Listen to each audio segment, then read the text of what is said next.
Alright, in this video we're going to go over how to remove the motor and yoke assembly from the carriage, and then how to disassemble those two parts and get the motor out of its housing. First things first, we're going to rotate the assembly around so you can see what's going on up here.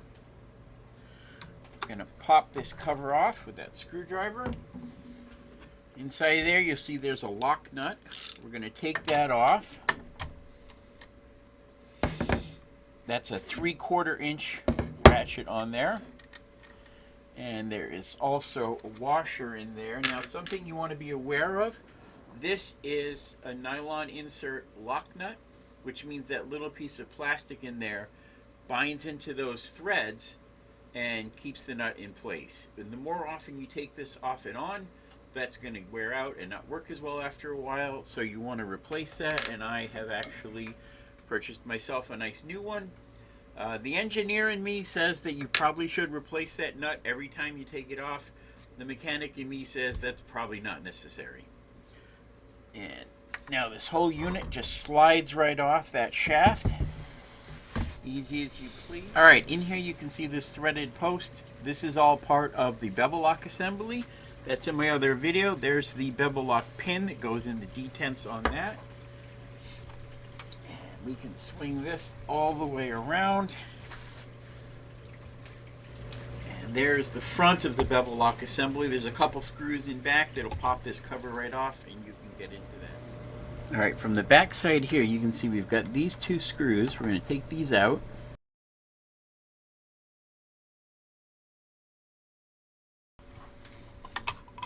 Alright, with those two screws out, this whole cover plate just pops right off. I'm going to bring you over here and you'll be able to see the internal components for the bevel lock system. And if you take this nut right here out, this plate will come off and this whole piece here will slide right free. And we can swing this around so you can see the back. That is that piece right there. That's the bevel lock adjustment pin. Alright, now we're going to take the yoke assembly off the motor housing. Just so you know, this is the detent plate for the bevel adjustment. And up here you can see the detent pin that goes into that detent plate. And of course, this is your bevel gauge. So around the back here, if you can see it all right, yeah, there we go. There's a 1/2 inch bolt right there. If you have a really shallow socket and maybe a swivel, you might be able to get this out with a socket, but really probably going to need a wrench for it.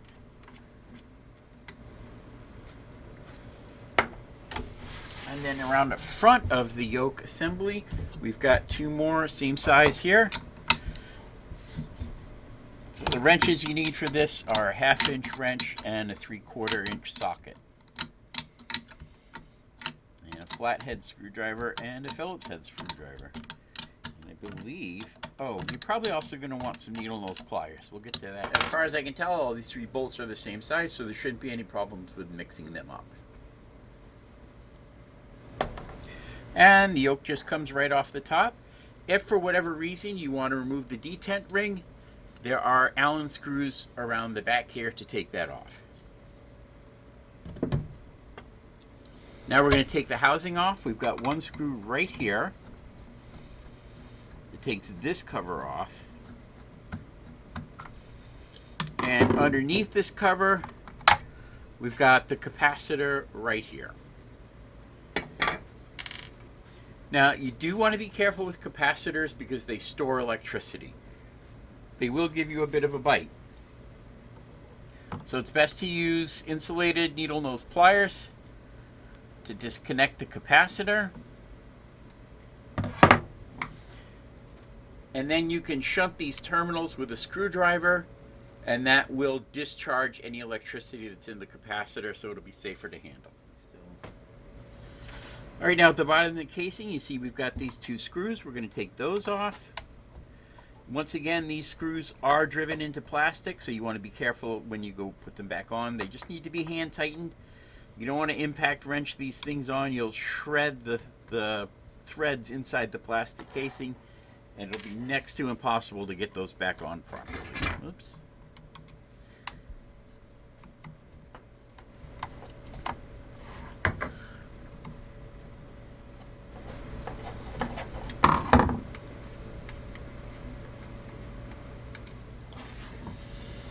And after you have those two screws off, this casing just pops right off. Just like that. Now we have the motor disassembled, probably as far as you're ever going to need it, but if you do need to take this framing off the motor, you can see there are bolt heads in the front right here, and there are nuts on the back side right here. You just take those two nuts off and that whole aluminum bracketing frame will come right off. Now in this part of the video, you can see me cleaning the motor down. I started with regular electrical cleaner because I was under the assumption that I would have to be cleaning some electrical contacts. But when that ran out, I switched over to the WD-40 dry lube, which I think is really good to use because dry lube is a Teflon spray. Teflon, just like it's in non-stick cooking pans, and it leaves a nice lubricating layer behind. So it'll help things move more freely, but also it's Teflon, so it's non-stick, which means hopefully the sawdust won't stick as much to it. All right, and now the reassembly. Basically goes just like you'd expect. Now when reconnecting the capacitor, it doesn't matter which of these you connect the positive and the negative to, but you do want to put them kitty corner from each other just so they're not likely to come in contact. And you can see inside this cover piece, there's a spot right there all set up for the capacitor and a little tail for it to go against. You can reinstall this with the yoke still in place, but I find that it's a lot easier to put that on first and then attach the yoke afterwards. And then of course we install the 3 bolts and reattach the yoke.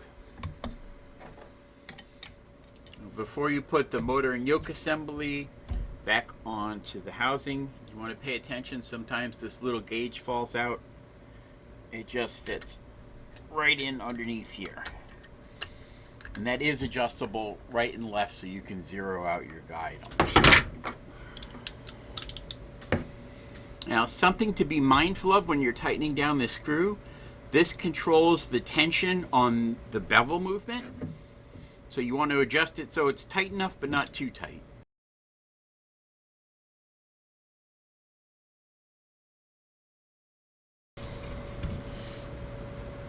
All right, let's explain a little bit about how an electric motor works and some of the things you can diagnose. An electric motor and an electric generator are essentially exactly the same thing. In the center, you've got this rotating shaft with permanent magnets attached all over it. And around that, you have wrapped these wire windings, copper wire, lots and lots of them. If you want to generate electricity, you spin this shaft, and the magnet passing by the wires creates an electrical current in the wires and you get electricity coming out. But to make a motor, you put electricity into the wires and that creates a magnetic field, and that pushes against the permanent magnets on the shaft and spins it. You know when you take 2 magnets and you go to hold them, the same poles together, and they keep pushing off each other? That's exactly what's going on inside of here. Now, one of the issues with a motor like this is it takes an awful lot of power just to get it turning in the first place. Once it's rolling, it's not too bad. That's what the capacitor is for. That stores a big charge of electricity that dumps into the motor and actually gets it spinning. But you don't want that to stay engaged while you're using the saw. So over here, we've got this little bit of a switch right here that cuts the capacitor out of the circuit.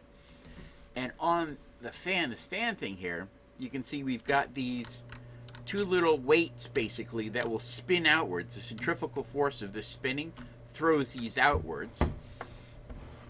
And you can see right there's a plate that moves when those get flung outward. It's a little tricky to show. There we go. See the plate move right there? So as this spin, that plate's move, and that disconnects the switch, which disconnects the capacitor. So if you have a motor that won't start One of the things you want to check is the capacitor.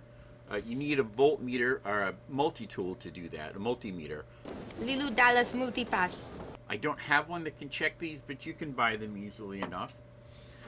You can also check this switch. If this switch has gone bad, then it might be keeping that circuit open and the capacitor's just not engaged.